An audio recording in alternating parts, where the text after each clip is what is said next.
Joining us from Southern California, please hold on to your hats for Hell Yes, riding low expectations to the top. Please welcome Jen and Amy to Hang Time. Hey, Dribbble Hang Time. Yeah, we would be nowhere in our career without Dribbble. We got so many of our first clients there. We met so many of just our friends there. So huge shout out to Dribbble for inviting us here. Thank you, Dribbble. Let's all go, yeah, Dribbble! Woo! Woo! Yes. New York, we're here. We made it. We all made it. Does anyone else just feel like they've been on a mass exodus in this city since you've got here? It's like we're all just migrating around. We don't know where we're going. Just me and a bunch of Midwesterners like, is that the Empire State Building? What is that? I don't know. I know. It turns out like all this time, we thought that the Chrysler Building was the Empire State Building. And so we were like really disappointed. I was like, I thought the Empire State Building was cuter. And Jen was like, I was like, you know, it has like the scallops. Okay, well, we've been drawing it wrong for all this time. Yeah. Did anyone watch Game 3 last night of the finals? Yes? Ugh. Oh my gosh, it was crazy. We're big NBA fans. We're Lakers fans, which is just heartbreaking. You can't say we're bandwagoners because we just admitted it on stage, and they suck. But even crazier than that game, we were watching the game, and right after came on the local ABC7 New York City News, and the headlines were insane. It was like, this was one of the headlines. It said, mass grave found under Washington Square Park during renovations. I was like, what? And it just showed 100 dead bodies. Yeah, it was crazy. And then the next headline was like, lady beats old 70-year-old woman with her shoe at Burger King.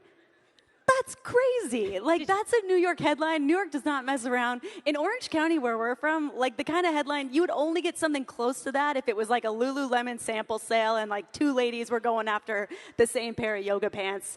It was the last one. We just don't get the same kind of like, you know, drama. This is like good stuff here. Yeah, New York's intense. I think it's probably why our grandma was so worried when we told her we were coming here.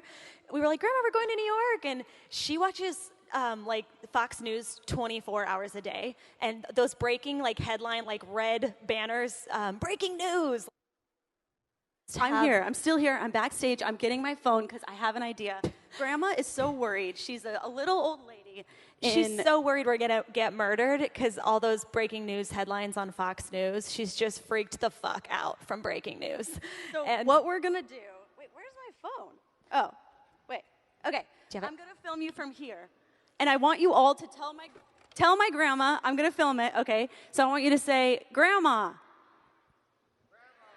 Amy and Jen are okay. They're not going to get murdered. XOXO, Dribbble Hang Time. Okay, so I'm going to send that to her. But yeah, she's this old lady. Like when I called her, I was like, Grandma, they're going to pay us to speak in New York City. It's crazy. And she was like, Jen, that sounds dangerous. In Kentucky, Jen has 2 syllables, and it's spelled G-I-N. Yeah, it's not Jennifer, it's Gian with Gian. 2 syllables. But we made it. We're alive. We're still here. We're still here. Oh, yeah, this is my clicker. Clickers. But yeah, we're Amy and Jen Hood. Hello. We want to introduce ourselves in a little bit, but first, I want you guys to introduce yourself to somebody in the crowd. So we're going to do this really fun thing where you turn to someone that you don't know, you tell them your name, where you're from, and here's the important one, your best crying in the car song. We all have. Or if you have rage issues, maybe it's like, what do you scream to in a car? What do you do to get those emotional like moments out? Share that. Okay, go. I'll tell you mine. Mine is Big Star 13. The minute Big Star 13, the first 2 bars start, my eyes just, they start to water, and it's uncontrollable. Okay, is anyone willing to share their crying in the car song? Anyone, raise your hand. I have a gift for you if you're willing to share. Over here. Oh my gosh. Amazing song. I have a gift for you. By the Backstreet It's Boys. a rhinestone-studded Brooklyn hat, so you'll never forget your time here. So let me come give that to you. Also, we did an event with Mackie Saturday a few days ago in Brooklyn, and instead of him taking his speaker's fee, he wanted to just buy 6 copies of our book to give to people today. So we have 6 copies of our book that we'd like to give away to some awesome people, so we'll be doing some more questions later. Actually, we'll give away like 2 right now. Who else has an embarrassing crying in the car song? Over here, with the white jacket. What's yours? So, like, more More than 10 years ago, when I broke up with my boyfriend for the first time, Adele's Never Mind, I'll Find Someone Like You came out on the radio, and I had to pull over to cry my eyes out. Oh, you pulled over. Oh, that's a good cry. Oh, that's good. That's safe to pull over and anything then Adele break and into anything tears. Celine Dion. I'm Oh crying. my gosh. But also, how many times did you break up with him? That was the first time. Just one time. The once was enough. That was enough. Okay, one more book we're giving away. Oh, sorry, just because it's close, we're going here. You're crying in the car song. If This Is Love by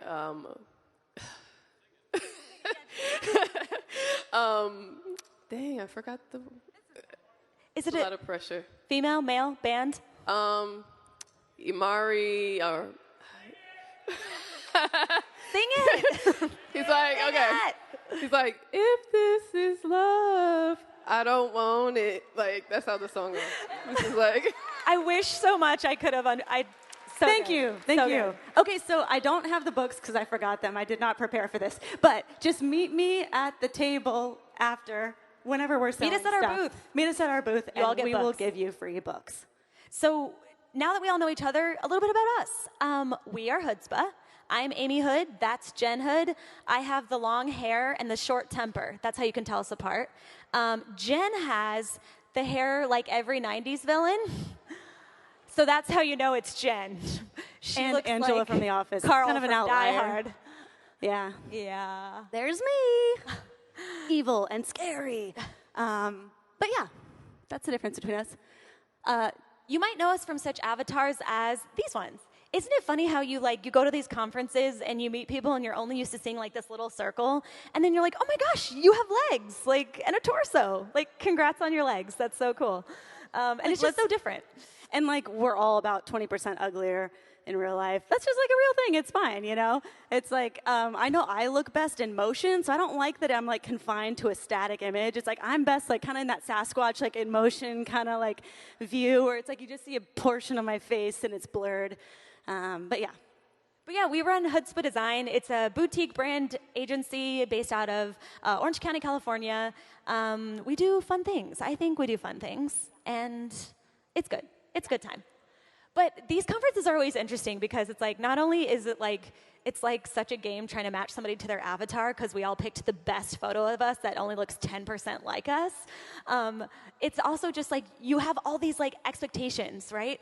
And it's never good. It's never good. You should always go into every scenario with low expectations. That way, you're not imposing your preconceived notions onto things, onto people. You're just letting everything and everyone be what they're going to be, right? Because the minute you put those high expectations on the situation, it ends in shattered dreams. I don't think this is how you do charts or science, but here it is.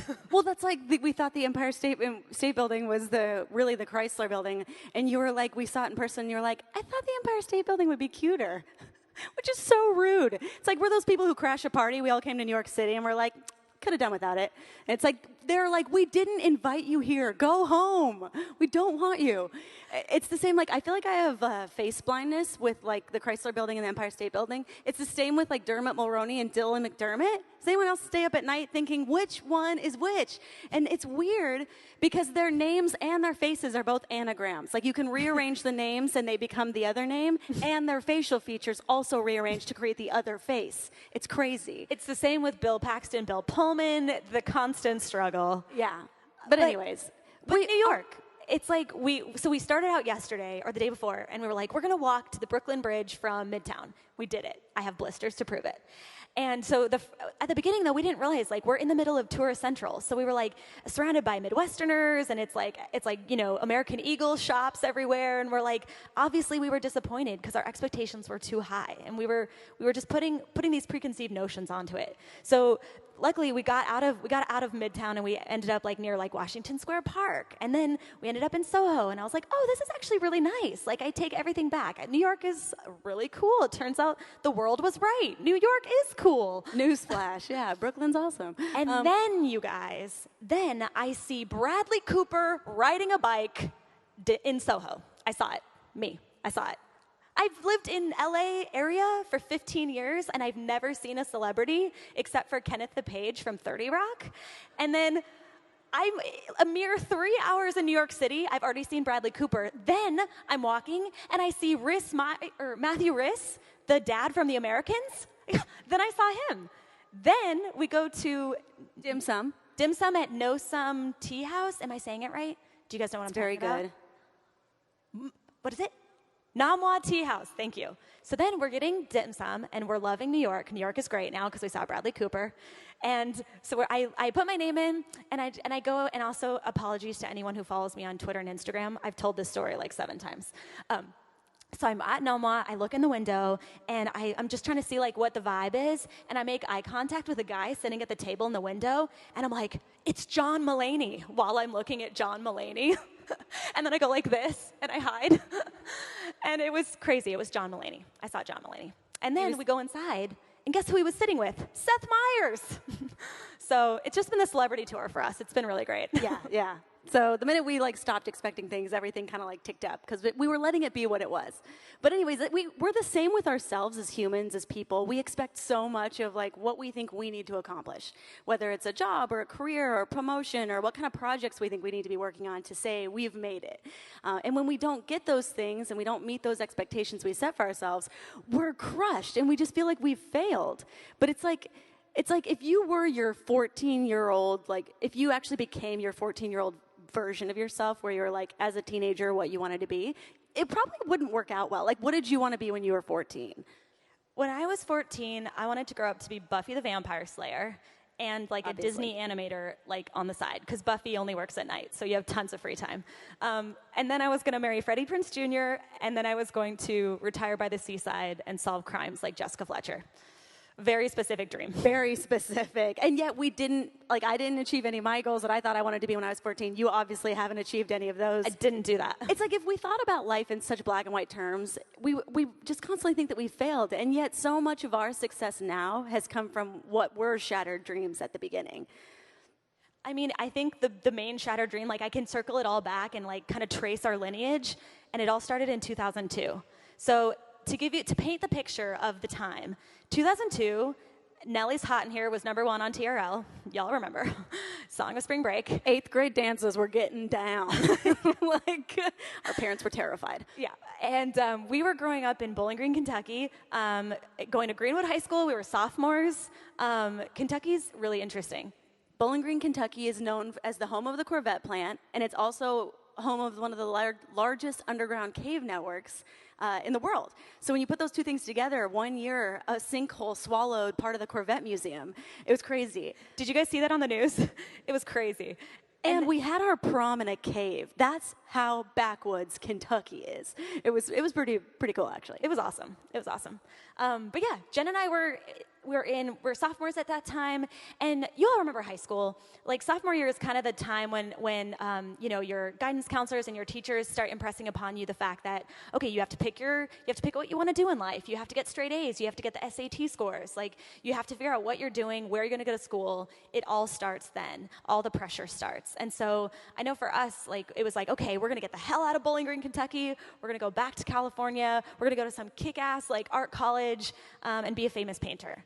And I think that was pretty much both of our goals, right? Yeah. We are a collective consciousness. We have a hive mind. So my thoughts are your thoughts are my thoughts. That's a twin thing. Yeah, we're very twinny. So come 2003, it's junior year, we decide to move in with my dad in California, establish residency so that when we go to UCLA or whatever amazing school we go to, we can, pay in-state fees. So I don't know if you know this, but moving in high school is the worst. High schoolers are mean, it turns out. Strange. So we were those weird Kentucky twins, but I got into UCSD. I did all the things you're supposed to do. I got the scholarships. I was gonna do art and all that kind of thing. I didn't get a full ride, but I did what you're supposed to do. So literally the day before we're supposed to start college courses, my mom calls me, and basically some shit went down, and she was like, by the way, can't pay for school anymore. And I was like, oh, cool. Okay, that's cool. So I did the math. At the time, I was working at Cold Stone Creamery. I was making minimum wage, which I think was like $7 an hour. And I was like, okay, 7 times whatever, carry the 2. That does not equal $10,000 of tuition. So the first detour in our story began. We wanted to be a famous artist, but I was like, you know what? I'll just go to junior college. I'll do the 2-year college thing. It's fine, and then I'll transfer out. famous last words, right? Who all has been doing the like 3 years into a 2-year degree thing? We've all been there. Or at least we have. Let's justify it. We've all been there. So we're at Saddleback Community College. We were like aimless, like a pool vacuum, just like meandering around, no clear goal. And actually a robot told me what to do with my life. Like I went to the little computer where you do like the career test, and they test your personality. And based on your personality and your skills, they say, you should be this. And it was like, you should be a graphic designer. I was like, thank you, robot. And so I enrolled in a graphic design class. You followed suit. I think we were both in that class when you met the guy at your coffee shop. Yeah, and it's like when people say like the human connection, like Mark Hemian said it, I think a lot of people have kind of said it in one way or another today, but the human connection is huge because like Jen said, we were actually 4 years into this 2-year degree and just feeling really lost. And so I was working at a coffee shop, paying for my junior college, while I'm going, and people were literally starting to worry about me. They were like, Amy, what are you trying to do? One of my regulars that comes in was like, how can I help you? Like, what do you need from me? And I was like, I don't know, I'm studying art. Turns out art's really hard and I don't have anything to say. And he was like, listen, I work in a magazine. We need 2 designers. I'll apprentice you and I'll teach you all the programs and you'll have a job and you'll be making money. And I was like, what? This sounds like such a cheat. Like you're gonna give me a job, you're gonna teach me everything and you're paying me for that? Yeah, I'm quitting school, let's do that. And so he goes, okay, do you know anybody else? Like we need 2 designers. And I was like, I know somebody. I can get you somebody else. And from that day on, our fates were intertwined. Like, we've never had our own jobs after that. That's crazy. Well, anyways, so we learned from that, okay, just say yes to the opportunities you do have. Like, we were feeling really hard on our luck and all bummy out on ourselves about, like, oh, we're going to community college and it's so hard to pay for ourselves, wah, wah. And then we were like, okay, well, this opportunity came along. Let's just see where it goes. So we go to the first day on this job. He tells us the address to meet for this magazine job. And we're like, okay, we show up. We're like, this is weird. This is a house. And then, like, the garage opened up. And he was like, welcome to the office. And we're like, okay, not what I thought. And we're, like, squeezing between, like, a Bowflex and, like, a freezer. We're like, okay, here's my desk right here. It was like a fold-out chair. It was pretty interesting. And, like, half the time, the art director, our boss, would work, like, with his shirt off. It was very strange. Someone talked about, like, a boss getting, like, going away because of heroin. Our boss went away because of meth. And then we immediately got upgraded from know-nothings to, congratulations, you now run these magazines. It was crazy. And it turns out these magazines weren't magazines at all. It was like the coupon clipper, but not even the coupon clipper. It was the knockoff coupon clipper that you get. And it's like you don't know how to unsubscribe. Like you don't know where it comes from. It just keeps coming at you. That's what we were doing. There's no phone number to call to cancel. It keeps coming. And yet, it was the best thing that could have happened to us. We were working on like 60 clients each per month, making ads. We didn't have any healthy boundaries. We made their logos. We went and took photos of them on our phones and then gave them like their own photography. We wrote all their copy. We had no clue when to say no. So we learned a ton on the job, but that's not to say the work we were doing was good. I'll give you a few examples of what was going on. So these are some of our early work. It's beautiful, right? You can say, yeah, you can cheer. Woo! It was good. Yeah, thank you. Okay, thanks. Thanks a lot. But yeah, I mean, that one looks like it's been sitting in the sun for 2 hours, like, and it used to be like really vivid red and blue, and it just like faded to magenta. If you go to the next one's really funny. We still don't know what this guy does. We worked with him for 3 years. It says, extra income, 100% free spider web internet marketing system. That's some scammy shit. So we were helping that guy. We were just doing the Lord's work, helping small businesses make money. So we started out, we weren't very good at it, but we said yes, and we were just trying to learn everything we could from this business. And it was one of those things where later on we realized that we were learning what not to do, because this business was really interesting. So it was all ads, and they would sell the cover of the magazine, but make it look like it was a magazine article, so it was advertorial. So it was all just a big scam, and people would pay to be on the cover. So we started pitching to our boss. We were like, how can we optimize this situation so our day-to-day life isn't so miserable doing all these crappy ads? And so we live in Orange County, California. It's only like 45 miles to Hollywood. There's tons of celebrities living in the area. And so we were like, what if we add some real content to this magazine so that the readers will actually read it, they'll actually keep it. We're like, we could just interview local celebrities, and I'll have a little interview column. So we interviewed people like Dick Dale and Buzz Aldrin. That's the second man on the moon. And this is crazy. You're like, how the heck, why would they want to be interviewed by this coupon clipper? Well, it's all about how you brand yourself on paper. So we made this media kit, and this came so in handy later when we started our own business. We made a media kit for the magazine. We would never send the magazine with the media kit. We would just talk about the pros, the positives, and we would spin them. So we went to 200,000 high-income homes in Orange County, which was crazy. So on paper, we looked like a nationally syndicated magazine. It looks great on paper. So that's what we played up. We hyped that up. We contacted these PR people, and they were like, of course we want to be in your magazine. And then when we would send them the article in the printed edition, I'm sure they were like, shit, my job is on the line here. Like, if my client finds out that they were in this magazine, it was crazy. Buzz Aldrin is next to a Botox ad. Like, that's some Orange County shit. But like, you interviewed Ron Artest.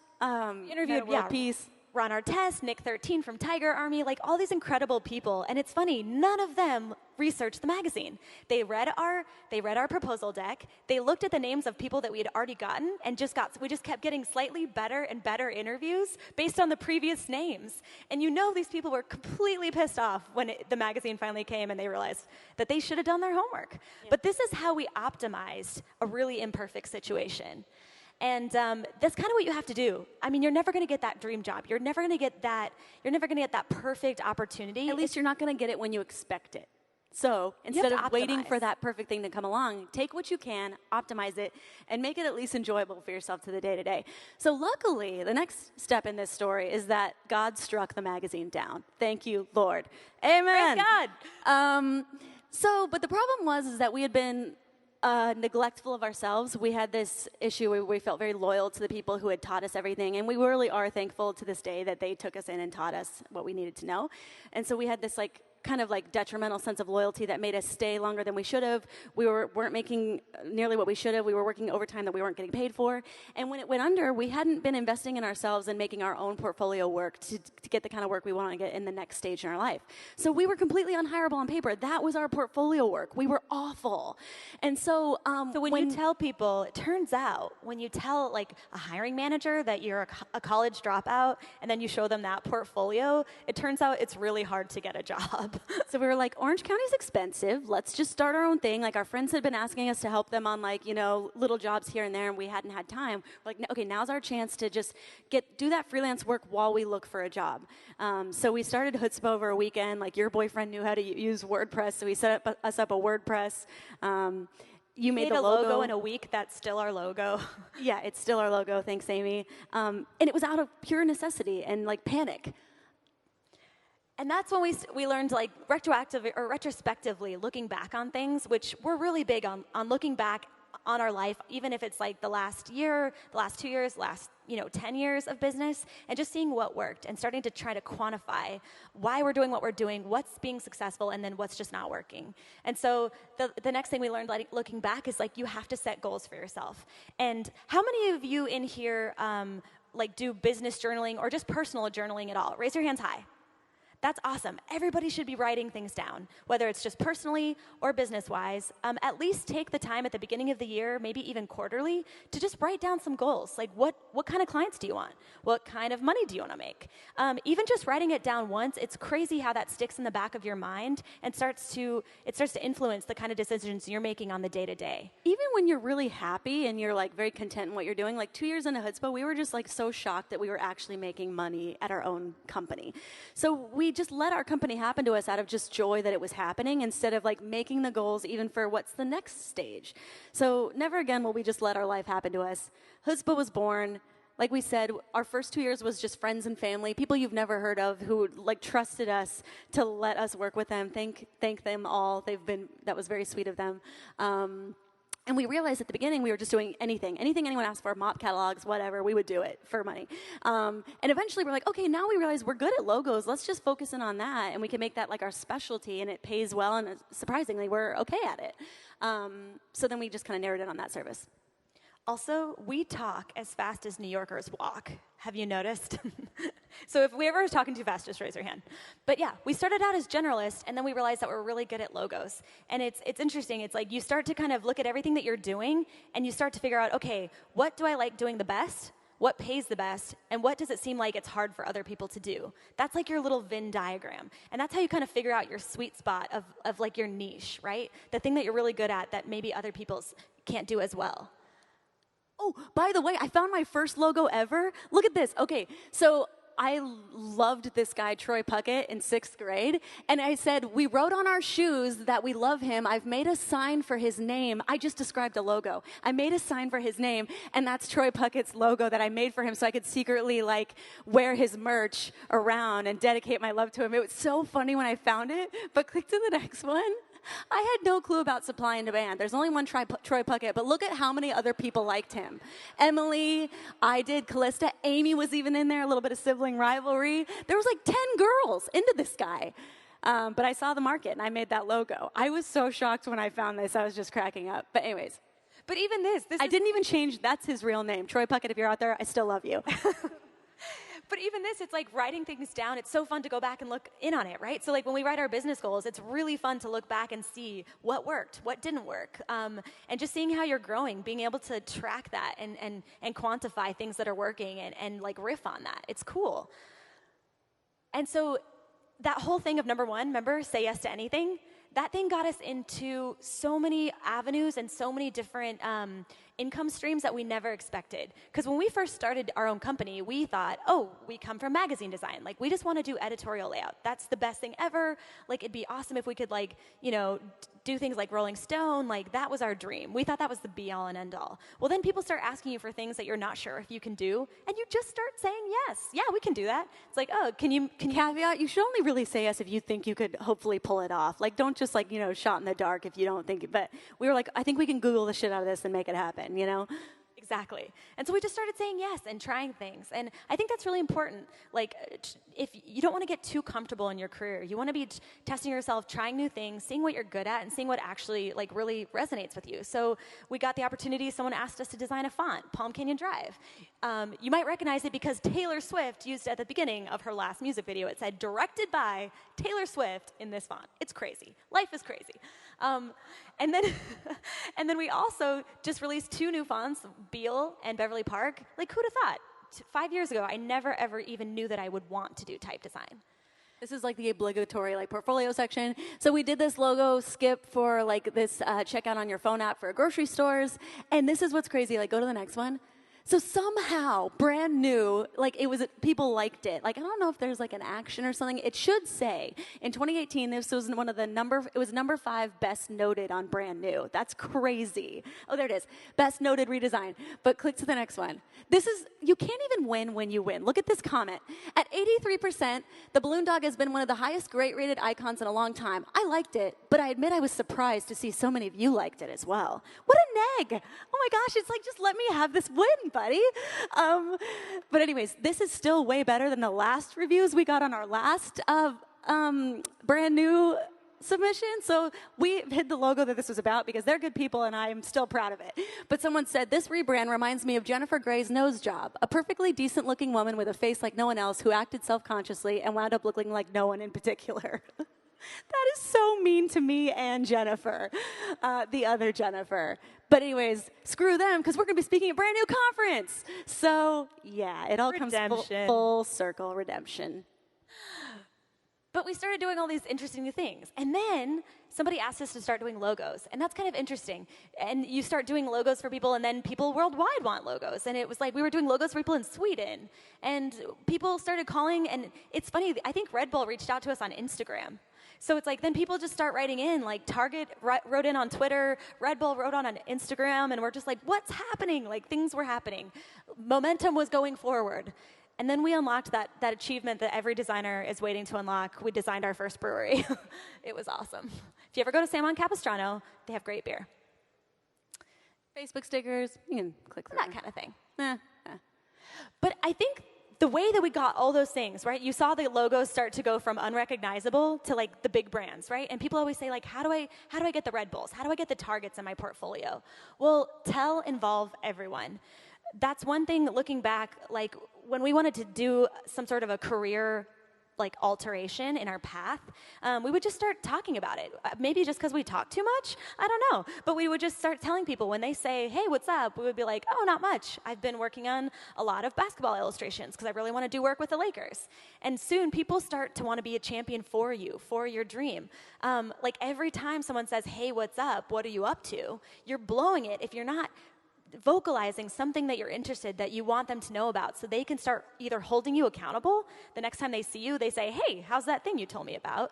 Or they can be the guy that knows the girl that can be like, hey, my friend does logo designs, like you're starting a restaurant, if you want me to hook it up, I can. People love to be the hookup. And they also hold you accountable. Like, actually, Mark Hemian talked earlier. He was a huge factor, as well as the local Twitter meetup in Orange County. For us, we were just very transparent about what we were doing because we were so young, starting our own company. We were like, we're charging $300 for a logo, unlimited rounds of revisions. Is that right?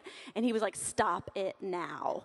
And so we learned by just being open and like involving people in our process how to do things properly. So if you go to the next one, yeah, and eventually these people come along. It's like, how? I don't even know to this day. All you need is one logo on there, and rightly or wrongly, people think you know what you're doing. They're like, oh, Target? Oh, they must be good. Cool. I'll trust you. Trade secret. So you can see, this is how, and this is kind of chronological too. Like a friend that I knew locally, so we had no like advantages that any one of you don't have. Like we didn't have good work, and yet we just kind of slowly built up our portfolio. I met a local friend who was working with Tribeca Film Fest. She referred me that. That was my first little logo on our site. Then at a local meetup, we met a friend who we did a logo for his wife that never even ended up seeing the light of day, but then he remembered us later for ASICS. A local referral led to a local agency for the History Channel.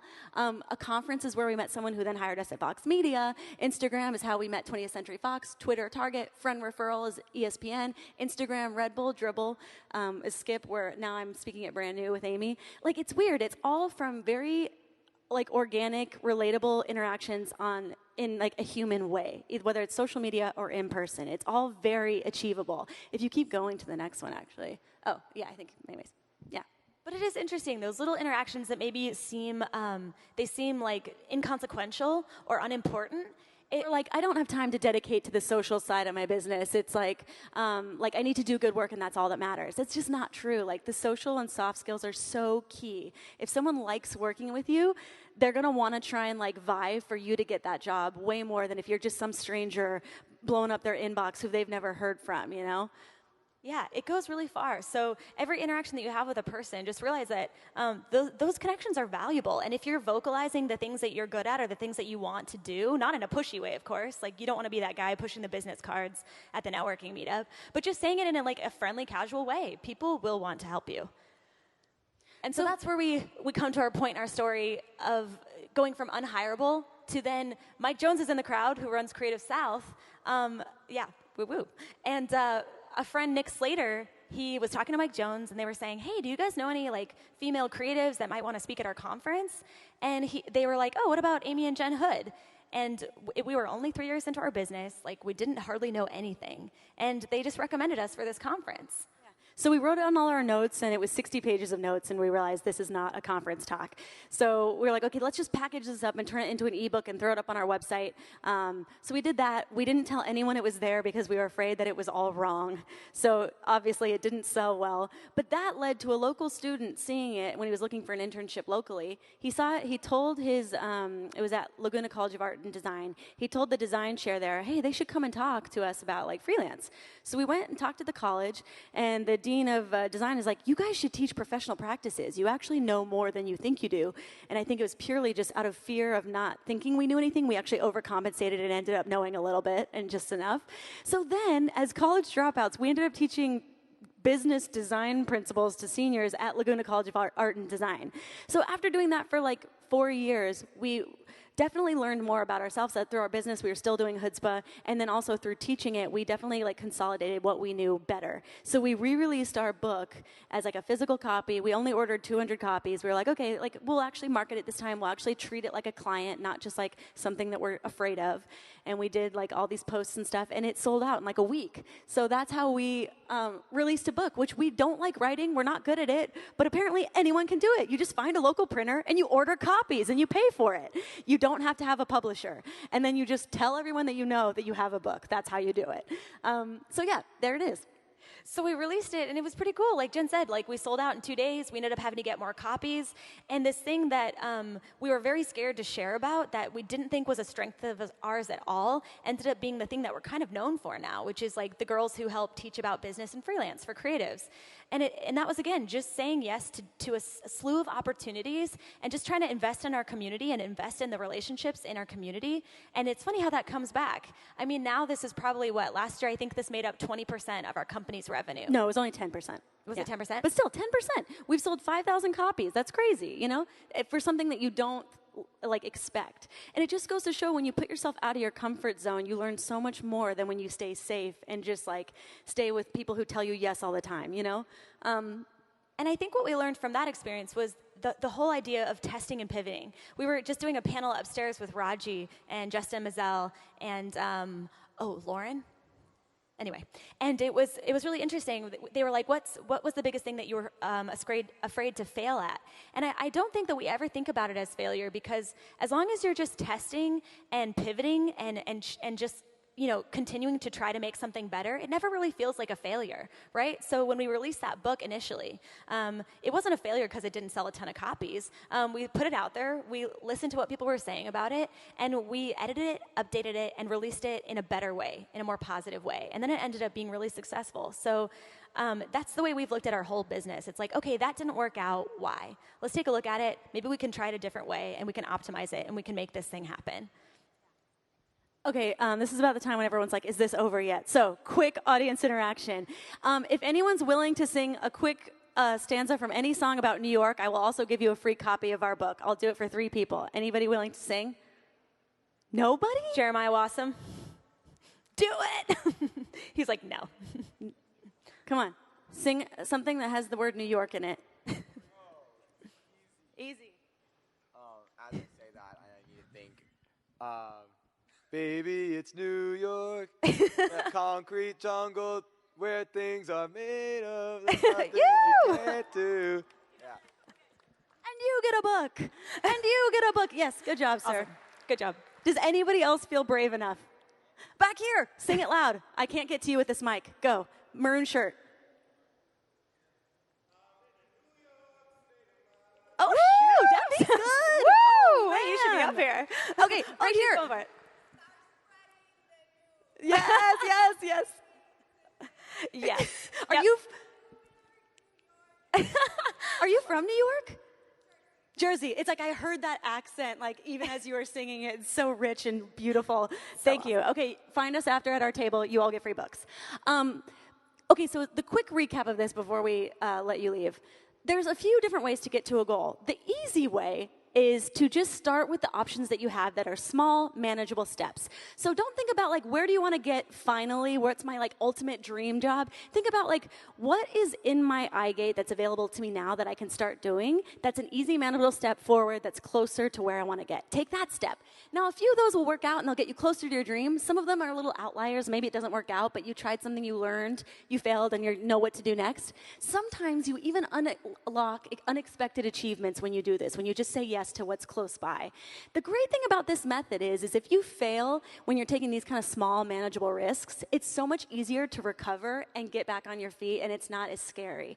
Whereas, if you're waiting for option 2, which is to just wait and sit for that like bullet train going by that's like the perfect opportunity, you're going to be waiting forever. And the risk of falling and missing it is so much greater because you're just sitting stagnant and like hoping and dreaming. And it's just like a really sad way to exist. So would really encourage you all to be really grateful for the little opportunities you have and just celebrate those wins and try and make the most of it. Yeah, I feel like every day you have like your 3 to-do lists. You have like your overall like huge overarching projects that are taking up maybe like 2 months of time, right? And then you have like these smaller segments and benchmarks that you have to meet like within weeks. And then I like to make a list every day, just 5 things that I can do today, 5 things that I can check off that are small to-dos, and remembering those tiny little wins and not being like, oh shit, this thing is due in a week, like I'm not there yet. If you think that way, you start to psych yourself out, and the anxiety just becomes overwhelming. So thinking about the small things that you can do right now to get like maybe the most annoying thing out of the way on this project, it's just changed everything for us, that like those small moments of gratitude. You lose out on what could be when you fixate on what should be. It's like stop putting yourself in a little box of like what has to be the perfect version of you and just like let good things that you didn't expect happen to you. Like be open to those little pivots and malleable moments where you can learn and grow. It's really exciting. That's it. Thank you. Thank you so much for having us.